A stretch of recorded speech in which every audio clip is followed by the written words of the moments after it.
Thank you very much for this honor and for awarding me the Stephanus Prize. I'm very grateful. I wish I could have been with you. I would have loved to be with you. And thank you personally, each one of you. This prize is not only for me, but for all those hundreds of people who have been human rights activists and are human rights activists in this country. We've had a long, long struggle. Today, if I can speak to you through this medium, it is because we fought for our freedom. I can remember a time when we could not photocopy, when we could not even cyclostyle, we could not get anything printed without permission from the authorities. There was a time when we could not even talk on the telephones without not being afraid of being arrested. But it is people like many that I can recount, that I can recall now while I'm talking to you, who spent their entire lives struggling for freedom, struggling for rule of law, struggling for democracy, and I had the good opportunity to work with many of them. And I vowed to myself when I saw them through difficult times, people who were thrown out of their jobs, they didn't know where the next bit of money was going to come from, but they had smiles on their face, and they had aspirations, and they had commitment, and they were positive that freedom will eventually come. We have come a long way, though not long enough, as you can understand from what is going on now.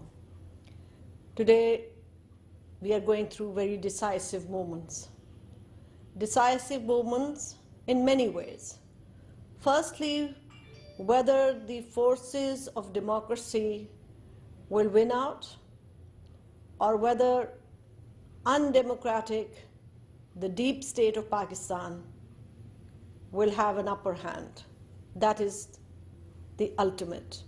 But it also is a challenge for us to be able to educate our people in these periods of confusion, because we have realized that the first effort of every dictatorship is to confuse public opinion so that they do not know what is actually happening, who is behind this scenario.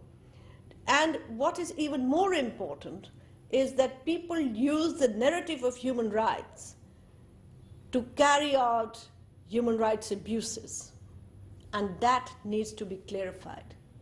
So there is a new challenge for human rights activists like ourselves to be able to say that you have rights, and these rights are there, but these rights end as long as you do not infringe the right of other person.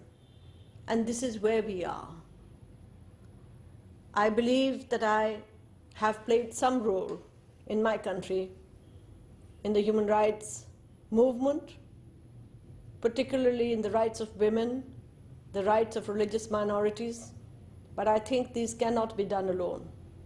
Until you do not pay respect to the entire objective of achieving rule of law, of respecting the entire gambit of human rights, you cannot have a fast track either for women or religious minorities. So democracy and human rights go hand in hand. And human rights are for all individuals. It is true that we must pay special attention to those who are disempowered, vulnerable, and who are left behind. But we cannot expect that our rights should be respected if we do not respect the rights of others. Therefore, we have a long way to go in our country, and I believe in the world, but particularly in South Asia, where I believe that the struggle for human rights, the struggle for democracy is linked to peace. Peace in this region where billions of people are poor.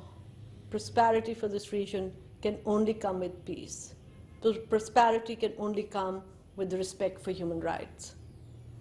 I thank you once again for this honor, And I assure you that till as long as I am alive, as long as I am able-bodied, I will continue to struggle for human rights and democracy. Thank you.